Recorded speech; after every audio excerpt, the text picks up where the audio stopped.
Makakaranas po ng mahinang pagulan ng malaking bahagi ng bansa ay sa Pag-asa.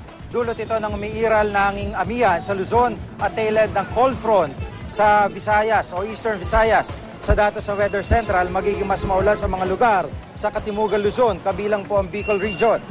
Dito sa Metro Manila, mababa ang tsansa ng ulan buong araw.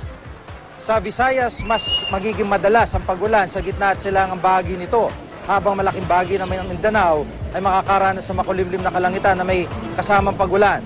Ayon sa Pag-asa, dulot din ito ng umiiral na tail end ng cold front.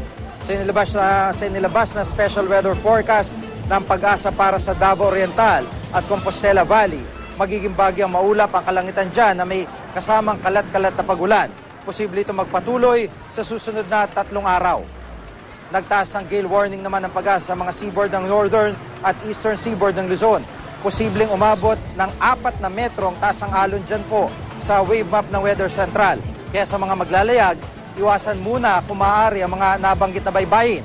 At para po sa karagdagang weather update, punta lang ang website o Facebook page ng GMA Weather.